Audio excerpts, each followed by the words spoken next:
네, 오늘 보실 성경 말씀은 마가복음 5장 1절에서 20절 말씀입니다. 마가복음 5장 1절에서 20절입니다. 신약 59페이지에 있습니다.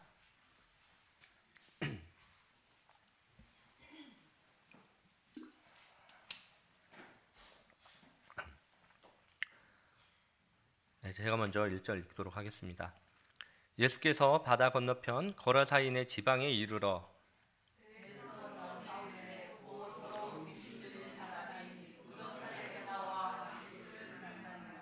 그 사람은 무덤 사이에 거처하는데 이제는 아무도 그를 쇠사슬로도 맬 수 없게 되었으니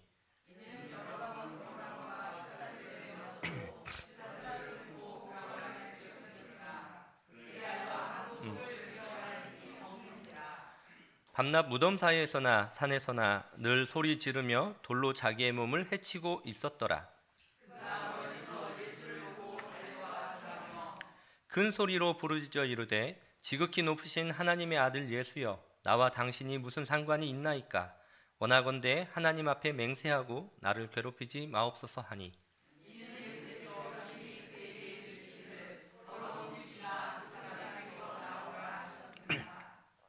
이에 물으시되 내 이름이 무엇이냐? 이르되 내 이름은 군대니 우리가 많음이니이다 하고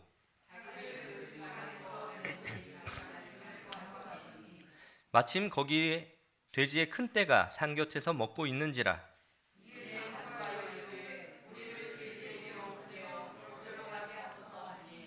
허락하신대 더러운 귀신들아 나와서 돼지에게로 들어가매 거의 2,000마리나 되는 떼가 바다를 향하여 비탈로 내리다라 바다에서 몰살하거늘.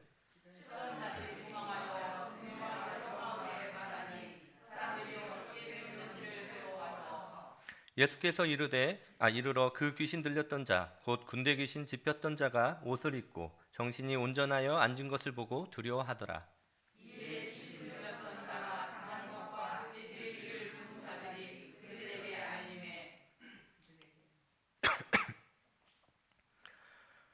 그들이 예수께 그 지방에서 떠나시기를 간구하더라.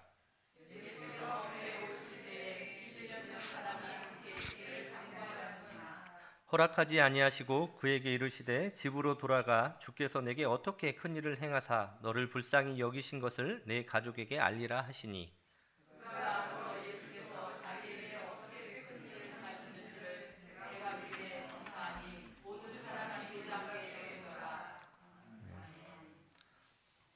오늘 좀 말씀이 좀 길죠. 예, 원래 오늘은 이제 김성인 목사님이 하셔야 되는데 이렇게 또 갑작스럽게 또 발 부상을 당하셨어요. 그러셔가지고 오늘 제가 이렇게 설교를 준비하게 됐습니다. 우리 모두 김성인 목사님께서 빨리 회복하시기를 한 마음으로 기도하는 그런 시간이 또 되었으면 좋겠습니다. 네, 오늘은 총회에서 제정한 그 제5회 제주 4.3 기념 주일이자 또 종려 주일입니다. 종려 주일은요. 예수님께서 십자가에 달리시기 전에 일주일 전에 예루살렘에 입성하셨던 날을 기념하는 절기입니다. 그때 수많은 유대인들이 거리로 나와서요 종려나무 가지를 막 흔들면서 호산나 호산나 이렇게 외치며 예수님의 입성을 환영을 했습니다. 호산나라는 뜻은요 히브리어 호시아에서 나왔는데요 이 구원이라는 뜻을 지니고 있습니다. 호산나라는 것은 그래서 호산나라는 것은 원래 그 절박한 호소로 도와주세요 이런 의미를 지니고 있다고 합니다. 이러한 간절한 외침이 메시아이신 예수님을 향한 그 환호로 바뀐 것이지요. 왜 그들은 입성하시는 예수님을 향해서 부르짖었을까요? 당시 유대는요 로마의 식민지였음을 우리는 기억을 해야 됩니다. 그 역사가 요세푸스의 기록처럼요 그때 당시에는 유대 땅에는 그 로마 식민 지배에 반대해서 수많은 반란과 그런 항쟁들이 있었습니다. 그럴 때마다 수백, 수천, 수만의 사람들이 죽었고요. 그보다 더 많은 유대인들이 그 학살과 살육의 현장을 통해서 그들의 마음은 멍이 들고 또 상처로 가득했을 겁니다. 유가족들인 것이죠. 그런 그들에게 예수님은 그들의 한을 풀어주기 위한 한 줄기 빛처럼 보였을 것입니다. 예수님이 유대인들이 보기에 예수님은요 그 전쟁과 살육 그리고 로마의 그런 무자비한 통치로 인해서 그 오랜 시간 고통받았던 것들이 단절이 되고 그 단절되는 시간이 될 거로 생각했기에 당시 유대인들의 소망이자 바람이었을 것입니다. 오늘 성경 말씀은 세상으로부터 이렇게 버림받고 소외받은 한 사람이 예수님께 절박하게 호소하는 그런 이야기입니다. 바로 거라사의 광인 이야기인데요. 이 본문은 많은 분들이 익히 잘 알고 있는 말씀입니다. 전통적으로 이 이야기는 귀신 들린 사람을 예수님께서 그 귀신을 쫓아내 주시고 구마를 하거나 축기를 했다는 내용으로 많이 알려져 있습니다. 그런데 저는 오늘 이 본문을 새롭게 읽는 것을 한번 제안하고자 합니다. 바로 이게 정신의학적인 측면에서 이것을 한번 살펴보고자 하는데요.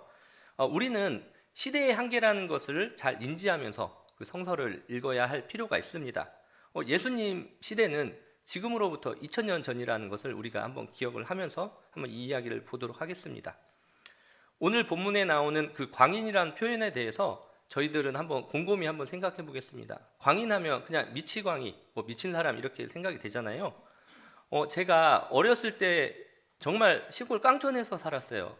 그 강원도 산골 같은데 그런 데서 살았는데요. 그때만 하더라도 그 동네마다요 그 정신질환에 걸리시는 분들이 꼭 있었어요. 당시에는 이렇게 의학기술이 이제 발달하지 않았기에 현재는 그 약만 먹으면 일상생활하는데 문제가 없는 간질 환자들도 막 이웃 사람들이 저 미친놈이다, 미친년이다, 귀신 들렸네 이렇게 하면서 비하하던 그런 시대였죠. 제가 한 5살, 6살 때 이제 저를 잘 놀아주던 그 동네 누나가 있었어요. 이제 누나인지 이제 이모인지 모르겠는데 누님이 있었는데 이제 그 누나는 이제 갑자기 막 거품을 물면서 쓰러지기도 했고요. 막 소리를 지르면서 동네에서 막 이렇게 그런 것들이 있었습니다. 고래고래 막 동네가 떠나가도록 이렇게 소리도 지르고 했던 모습이 아직도 기억이 나거든요. 그때 동네 어른들이 어떤 분들은 그런 얘기를 하셨어요. 할머니들이 저희 귀신 들려서 그런다. 그래서 무당 불러서 구슬해야 된다. 이런 이야기도 하셨던 것이 이제 저는 기억이 납니다. 오늘날 정신 기능의 이상을 나타내서 사회생활에 적응하지 못하고 일상생활에 잦은 지장을 초래하는 병적 상태를 정신질환이라고 합니다. 그 과거에는 망상과 환각 등의 증세를 보이는 이런 조현병과 같은 그런 뉘앙스를 정신병이라고 불렀어요. 정신질환이라고 나누고 이렇게 비하해서 이렇게 정신병이라고 불렀습니다. 그런데 이런 정신질환은 외부의 극심한 스트레스로 인해서 생기기도 합니다. 뇌 질환이기도 하지만 스트레스로 인해서 후천적으로 생기기도 하는데요. 이것을 전문 용어로 PTSD라고 합니다. 외상후 스트레스 장애라고 하는데요. 이 PTSD는 크게 학대나 폭력에 의한 경우나 전쟁이나 재해, 대규모 사고에 의한 경우로 발생하기도 합니다. 이때 나타날 수 있는 증상이 다중인격 장애, 또 공황 장애, 환상, 공격적인 증상, 충동 조절 장애, 우울증, 약물 중독 같은 것들이 나타날 수 있다고 합니다. 근데 이런 정신의학 개념이요, 세상에 이제 나타난 게 불과 200년이 되지 않았습니다. 그리고 그 말은 이제 제 경험도 있지만 불과 수십 년 전까지만 하더라도 이 정신질환자나 정말 귀신이 들렸다고 생각되는 자를 구별하기가 쉽지 않았던 시기이기도 합니다. 그래서 제 이런 설명을 들으시면서 오늘 거라사의 광인 이야기를 한번 비교하면서 들으신다면 좀 새롭게 생각이 되시지 않을까라는 생각이 듭니다. 그래서 오늘 본문을 제가 조금 풀어서 다시 한번 읽어드리겠습니다. 예수님께서 그 거라사 지방에 가셨을 때 그 무덤 사이에서 지내는 그 귀신 들린 자라고 하는 사람이 있었습니다. 그 광인은 그 지역에 사는 사람들이 여러 번 수갑과 쇠사슬로 이렇게 묶어놨죠. 그 사람이 막 괴력이 있었나 봐요. 그렇지만 그는 번번이 쇠사슬을 끊고 수갑도 부수면서 아무도 그를 제어할 사람이 없는 거죠. 그런 상태의 그런 미치광이었던 겁니다. 더군다나 그는 밤이나 낮이나 막 소리를 지르고요, 돌로 자기 몸을 자해를 합니다. 그런 사람이었습니다. 그렇게 야수처럼 거친 그에게 그가 멀리 있는 예수님을 발견하고 달려와 자기를 괴롭히지 말라고 부탁을 합니다. 그러자 예수님은 그 청년에게 들어간 군대라고 하는 귀신을요 분리하셨고 그 산기슭에 있던 그 돼지떼에게 들어가게 합니다. 그러자 그 돼지떼들이 갈릴리 호수 쪽으로 빠져들어서 죽게 됩니다. 이후 이 사람은 정신이 돌아온 그는 예수님을 따라다니려 하지만 예수님께서는 그에게 주께서 자비를 베풀어 너에게 얼마나 큰 일을 해주셨는지 집에 가서 가족들에게 알려라 라고 이렇게 말씀을 하고 계십니다. 그렇다면 오늘 본문에 나오는 이 광인이, 이 사람이 어떻게 광인이 되었을까요? 의학에서 병을 치료하려면 그 병이 무엇인지, 그리고 어디서부터 시작됐는지 그 원인을 찾아야 합니다. 오늘 본문의 거라사 지역은요, 고대로부터 이제 왕의대로라고 불리는 그런 남북 그 무역의 교통로에 있습니다. 그 데가볼리 지역인데요. 이곳이 어디냐면 그 갈릴리 호수의 동편과 그 동남편 쪽에 있는 지역입니다. 이 지역은 일찍이 그 알렉산더 대왕 때 그리스인들에게 점령되었던 지역입니다. 위치도 살기가 좋고 교통의 요지였기에 어땠을까요? 사람들이 선호하는 지역인 거죠. 그래서 이 지역에 정착하는 그리스인들이 점차 늘어나게 됩니다. 그리고 그들의 세력이 점점 늘어나서 이후 10개의 도시를 건설을 하는데요. 이게 바로 성서에서 말하는 데가볼리 지역인 겁니다. 이제 헬라어로 데가라는 것은 데카라고 하는데요. 10을 얘기하고요. 볼리는 폴리스, 도시죠. 그러니까 10개의 도시라는 얘기를 합니다. 그러니까 이방인들이 그 지역에 들어와서 세운 도시가 10개 연합도시를 이루고 있었다라고 하는 이야기입니다. 그래서 이 지역에는 유대인들이나 그 지역 주민들보다 그 이방인들이 많이 살았습니다. 그리고 이후에 보면 로마 시대에 보면 폼페우스라는 그 장군이 이 지역을 점령하기도 했고요. 그래서 이제 로마 군인들이 그쪽 지역을 주둔하기도 합니다. 일반적으로 군사적으로 또 경제적으로 중요한 지역은 군사들이 머물 수밖에 없지요. 그곳을 지키기 위해서 그렇습니다. 또한 점령지에서 군인들이 갖는 그 권한은, 그 힘은 막강합니다.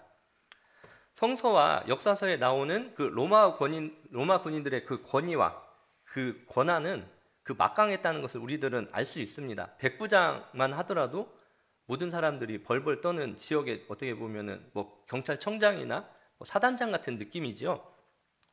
그렇기에 보통 그들은 피지배계층에 대해서 무자비하고 잔인하게 이를 데가 없었습니다. 로마 군인들의 명을 거역하거나 반하는 행동을 할 때 그들은 무자비하게 폭력을 휘둘렀습니다. 그 갈릴리 쪽에 로마 군단이 있었는데요. 그곳은 이제 데가볼리 지역과도 가까웠기 때문에 아마 그곳을 같이 관할하고 있지 않았을까라고 생각이 듭니다.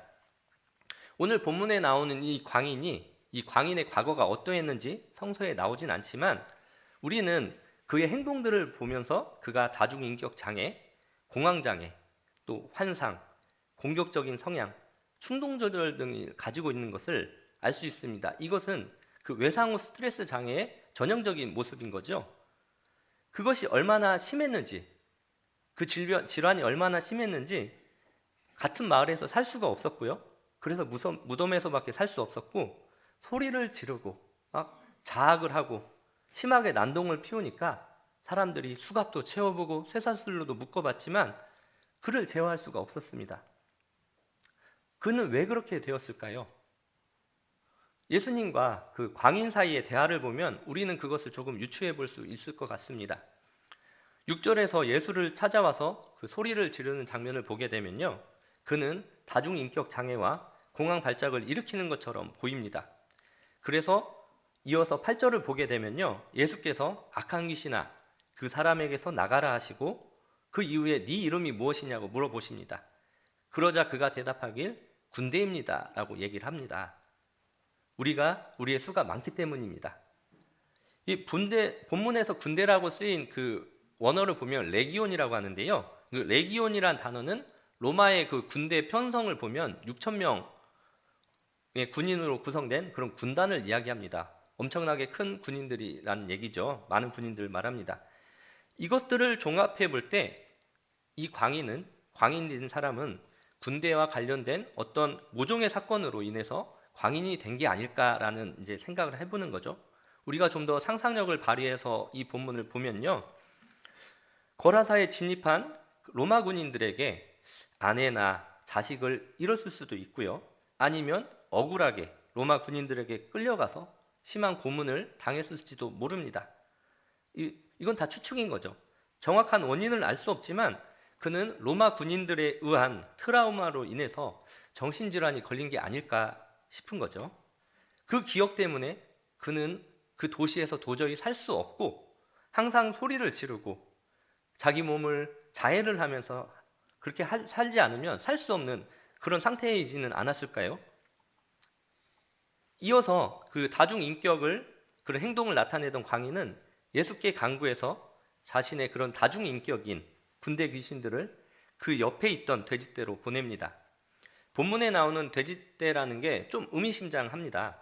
돼지는요, 유대인들이 키우지 않습니다. 부정한 동물로 여겼기 때문에 근처에 가지도 않고요, 먹지도 않는 그런 동물입니다. 그런 돼지가 한두 마리도 아니고요, 수천 마리가 있었어요. 돼지떼거든요. 밑에 보면 본문에 2,000마리 이상의 돼지가 죽었다는 거 보면 그 이상의 돼지들이 있었을 것입니다. 최소 그 이상입니다. 보통 그 돼지나 뭐 이런 가축들을 사육을 할 때 소규모로 사육을 하게 되면 뭐 그냥 일반적인 가축 사육처럼 보이지만 수천 마리를 키운다. 이거는 이제 소매업이 아닌 거죠. 큰 단위, 예를 들어서 군대 이런 납품하는 데나 뭐 대기업에 납품하는 것처럼 크지 않으면 그만큼 키울 수가 없는 겁니다.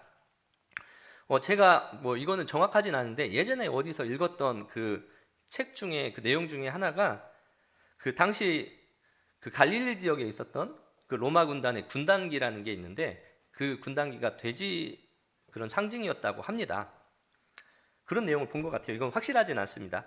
그렇게 돼지 역시 군단과 마찬가지로 로마 군인들과 관련이 있는 그런 상징인 것이죠. 근데 이 로마 군인 귀신들이 그 로마를 상징하는 이방인을 상징하는 돼지 속에 들어가서 모조리 죽었다는 것은 무엇을 의미할까요? 그것은 그 사람을 지금껏 옥죄고 있었던 트라우마와 상처에서 이제 회방이 되었다는 것을 의미하는 것처럼 보입니다. 예수님을 만난 이후 이 광인은요, 다시 옷을 입고요, 제정신으로 돌아옵니다. 그는 예수를 따르기를 간청하지만 예수님은 허락하지 않으시고 그를 집으로 돌려보냈습니다. 너가 받은 은혜, 이 주님께서 주신 이 회복을 가족들에게 그리고 대가불리의 다른 이들에게도 전파하라고 하신 것입니다. 이 성경에는 그 이후에 그 사람이 어떻게 살았는지는 나오진 않지만 일상으로 돌아온 그를 보고 많은 이들이 예수님을 영접하지 않았을까라는 생각을 해봅니다. 오늘은 종려주일이자 또 제주 4.3 주일입니다. 오늘 성경 속 예수님께서는 절박하게 호소하는 이를 구원해 주셨습니다. 회복시켜 주셨죠. 그렇지만 오늘 우리는 여전히 상처 속에서 신음하고 또 아파하는 이들을 마주합니다. 오늘인 제주 4.3 사건은요, 1947년 그 경찰이 3월 1일 날 그 발포 사건을 이제 발단으로 이제 시작이 되었고요. 작년엔 이거 되게 자세하게 다뤘지만 오늘은 좀 간단하게 넘어가도록 하겠습니다. 그에 반발한 그 남노당이라고 하죠. 남조선 노동당 측이 반란을 일으켰고 그것을 막기 위해서 서북청년회 등 그냥 구구 단체의 과잉 진압으로 무고한 제주 시민들이 죽은 사건을 제주 4.3 사건이라고 합니다. 당시 제주도민이 한 30만 명 정도 되었다고 하는데요. 정확하게 공식으로 확인된 사상자가 1,715명, 추정 사망자가 적게는 3만, 뭐 어떤 분들에는 따라서는 6만에서 8만까지도 봅니다. 최소한 10분의 1 이상이 죽은 그런 사건이지요. 끔찍한 사건입니다. 그런데 그 중심에는, 그 학살의 중심에는 부끄럽게도 저희 기독교인들이 있습니다. 해방 이후에 이제 남한 측은 이제 미군정이 다스리고 북한 쪽 지역은 소련이 다스렸죠. 이제 공산주의를 이제 따르는 그 북쪽에서는요, 국가 무신론을 채택을 합니다. 신을 인정하지 않아요. 종교를 인정하지 않기 때문에 종교를 탄압했습니다. 그래서 북한 쪽에 살았던 기독교인들이 전 재산을 빼앗긴 채 또 죽음을 피해서 도망치듯 남쪽으로 쫓아와서 이제 쫓겨와서 살게 됩니다. 이들을요, 미군정과 이승만 정권에서 이용을 한 거죠. 그래서 이들은 반공을 기치로 삼아서 서북청년회라는 것을 조직했고, 이제 사람에게 저지를 수 있는 악행을 거의 다 했습니다. 그중 대표적인 게 제주 4.3 사건입니다. 이게 빨갱이를 잡는다는 명목으로요, 마을을 전소시키고 그 마을 주민들이 남녀노소 할 거 없이 다 죽었습니다. 거기 기념비에 가게 되면요, 그 죽은 살해당한 사람들 보면 뭐 빨갱이로 의심되는 젊은 남성들뿐만이 아닙니다. 1살 먹은 아기, 5살 먹은 여자 아기, 80세 먹은 할머니, 이런 분들도 다 죽습니다. 예, 지슬이라는 그 제주 4.3 사건 그 기념 영화를 보게 되면요, 그 학살을 피해서 그 마을과 그 옆마을 주민 120명이 큰 동굴에 숨는 그런 내용입니다. 예, 2달을 동굴에 숨어서 살지만 결국 이 토벌대에 발각되어서 이들이 다 죽는 그런 내용입니다. 근데 이게 실화라는 거죠. 그리고 이러한 일들은 제주도 전역에서 일어났습니다. 심지어 빈털터리로 내려온 그 서북청년단 그 청년들이요, 제주도 그 여성들을 협박해서 강제 결혼하는 경우도 많았다고 합니다. 그런데 억지 결혼했던 제주 여성들 중에 상당수가, 많은 사람들이 이 서북청년단에게 가족이 살해당한 자들이었다는 거죠. 피해자였던 겁니다. 원수와 함께 사는 것이기에 부부관계는 평생 좋을 수가 없었을 겁니다. 피해자와 가해자가 혼재되어 있는 상황이 바로 이 제주도의 아픔이자 역사인 것입니다. 그리고 시간이 무려 한 75년이 지났지만 그 상처는 아직도 쉽게 치유되지 못하고 있습니다. 섬이 가지는 그 특성이 뭘까요? 특징이 뭐가 있을까요? 고립되어 있습니다. 그리고 또한 폐쇄적입니다. 일상을 살아가다 보면요, 그 좁은 지역을 다니다 보면 만날 수밖에 없어요. 사람들을 계속해서 만나고 관계할 수밖에 없습니다. 한 달이 걸치면 다 알죠. 그렇기 때문에 그 상황에서 그들은 속내를 드러낼 수가 없습니다. 속의 분노를 드러내면 좁디 좁은 섬에서 서로 공존하면서 살아갈 수 없고요. 그렇기 때문에 마음속에 묻어놓고 살아갈 수밖에 없었습니다. 광주 민주화 운동 같은 경우는 그래도 많이 조명이 되고 널리 알려졌지만 제주 4.3 사건은요, 이 진실이 밝혀지는데 거의 50년 가까이 걸렸습니다. 우리 역사에서 숨겨져 있었습니다. 실제로 이 사건이 그 공식화되고 많이 올라온 것은 이제 1990년대 이후거든요. 이제 제가 들었던 내용인데, 그 예전에 이제 한 기장 목사님이 그 제주 4.3 사건에 대해서 이제 그걸 파헤치고 싶으신 거죠. 알고 싶어서 그 피해자나 그 유족들을 찾으셨대요. 그래서 그분이 제주도에서 그 목회를 하시면서 거의 10년을 찾았는데 찾을 수가 없더래요. 그래서 이제 결국엔 거의 포기하고 다시 이제 육지로 나와서 이제 목회를 하시게 됐는데, 그러니까 그 교인 중에 한 분이 그때서야 얘기를 합니다. 제가 그 피해 유가족입니다라고 얘기를 했다고 합니다. 그래서 물어보셨대요. 왜 그랬냐고. 그러니까 그 얘기를 하면서 이야기를 하면 다 다친다라고 이렇게 이야기를 하셨답니다. 이웃에 있는 사람이 자기 아버지를 죽인 사람이고, 그 옆집 역시 피해자이고, 그 옆에도 또 가해자가 있는 겁니다. 그런 상황인 거죠. 눈이 있어도 못 본 척을 해야 되고요, 귀가 있어도 못 들은 척 해야 되고, 입이 있어도 말을 할 수가 없습니다. 말을 해서는 안 됩니다. 저 들었던 다른 케이스로는 그 목사님, 다른 그 제주에서 사역하신 목사님 말로는 그 가해자와 피해자가 같은 교회에서 교인으로 있는 경우도 왕왕 있다고 합니다. 이 말만 들어도 그들의 인생이 얼마나 답답하고 힘들었을까. 그냥 없던 병도 생기고 정신질환이 생길 것 같습니다.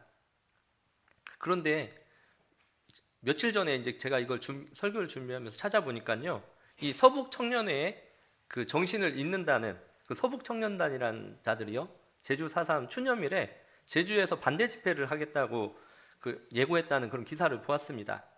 그리고 이들은 기독교인이라고 아직도 말을 합니다. 75년 전 제주 도민들에게 칼과 총을 들이댔던 이 악령들은 여전히 꿈틀거리고 있습니다. 피해자와 유가족들이 온전히 회복되려면 어떻게 해야 될까요?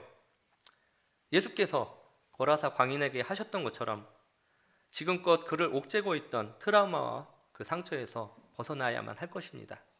그렇기 위해서 우리는 무엇을 해야 될까요? 저는 피해자를 향한 충분한 위로 그리고 온전한 사과가 필요하다고 생각되어집니다. 욥기 42장 7절에서 10절의 내용을 보게 되면요, 욥의 세 친구들에게 화를 내시는 그 하나님의 모습이 나오십니다. 그 전까지 욥의 세 친구들은요, 그 인과응보의 논리에 의해서 죄 없는 욥을 몰아세웁니다. 네가 잘못했기 때문에 하나님이 너에게 이러신 거야. 네가 이거 했기 때문에 이런 벌을 받는 거야. 이런 식으로 몰아세웁니다.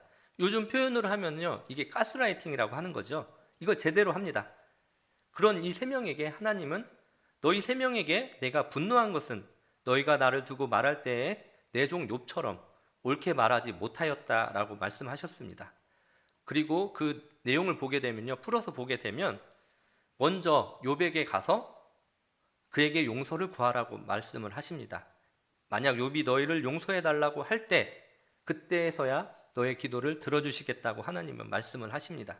즉 피해자에게 진정한 사과가 선행되고 그것을 그 피해자가 받아들일 때 가해자의 기도 역시 하나님께서 들어주신다는 이야기지요. 그 성경의 내용을 보면 정황상 그들은 욥에게 진정으로 사과를 한 것 같습니다. 욥이 하나님께 기도를 하자 하나님께서는 욥의 기도를 기쁘게 받아주시기도 하셨고 거기에 욥을 이전보다 더 좋은 상태와 환경으로 바꿔주시기까지 합니다. 이제 이야기를 이제 마무리하려고 합니다. 제가 신학대학원 다닐 때 그 제주도에 그 현장 목회 실습이라는 가게 되었습니다. 그 전에도 이제 제주 4.3 사건에 대해서는 이제 간략히 알고는 있었지만 직접 거기 가서 직접 현장을 보고 많은 것들을 배웠는데요. 근데 그 당시에 현장 목회 실습을 가게 되면은 현장에 있는 교회 가서 이제 인턴 과정을 하는 거예요. 그래서 일주일간 있는데 월요일부터 일요일까지 있습니다. 보통 마지막 일요일 날에 그 교회에서 이제 설교를 하게 되는데 저도 그 제주시 인근에 있는 한 교회에서 설교를 하게 되었습니다.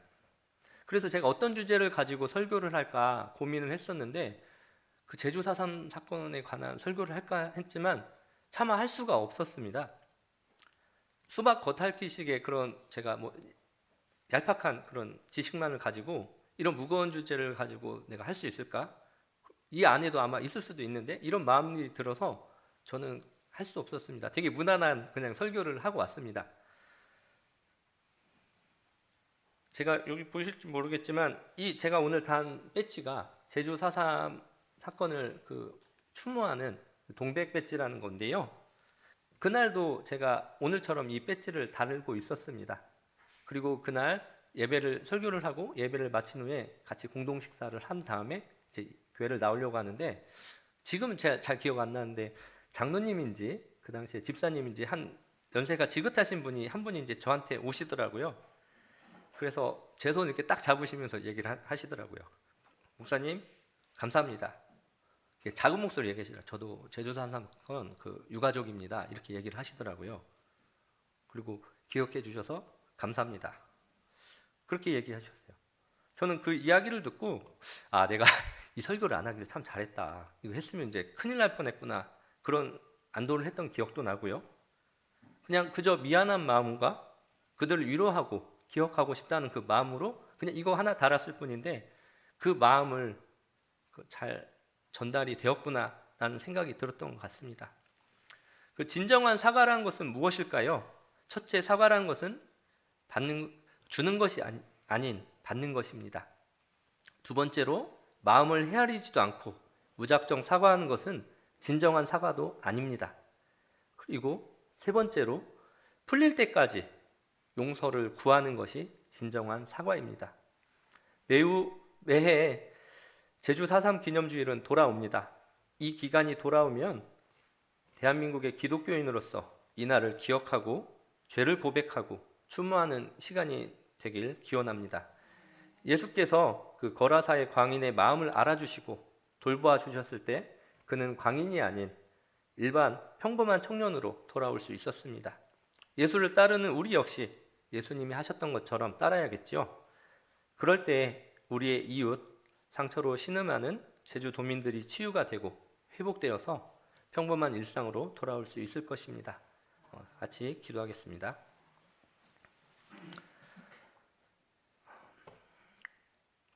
세상의 약한 자들의 벗되신 주님, 오늘은 총회가 제정한 제5회 제주 4.3 기념주일이자 종료주일입니다.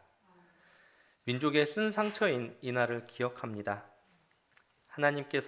하나님의 이름으로 지은 죄를 저희가 성찰하고 통회하며 고백하게 하시옵소서. 정의의 하나님, 75년이 지났음에도 진실이 수면 위로 올라온 것을 막는 그런 세력들이 있습니다. 불의에 분노하고 정의를 세워나갈 수 있도록 주님 저희와 함께 하여 주시옵소서.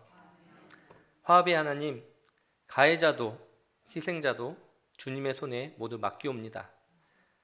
하나됨이 쉽지 않겠지만 주님 안에서 서로를 포용하고 살아가게 하옵소서.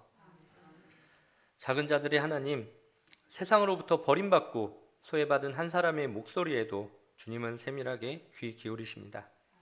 저희 역시 주님을 본받아 더 낮아져서 세상에 고난받는 이들과 함께하는 삶을 살게 하시옵소서. 평화의 왕으로 오신 예수 그리스도 이름으로 기도합니다. 아멘.